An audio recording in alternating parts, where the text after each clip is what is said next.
मित्रांनो, आता जर मराठे फुटले तर 1957च्या काळात पुन्हा मराठा पोहोचेल आणि परत कोणीही हिम्मत करणार नाही पुढे येऊन लढण्याची।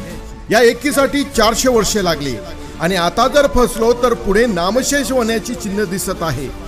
एवढे रक्त जाळून जीवाचा आटापिटा करून रात्रंदिवस लढून परत ये रे माझ्या मागल्या।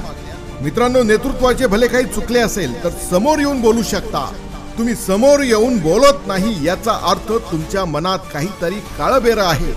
एवढं स्वच्छ, प्रामाणिक, लढाऊ, नेक, कट्टर मराठा नेतृत्व पुढच्या काही पिढ्यात मिळणार नाही। तरी सर्वांनी एकत्र येऊन दादांच्या लढाईला बळ देणे आवश्यक आहे।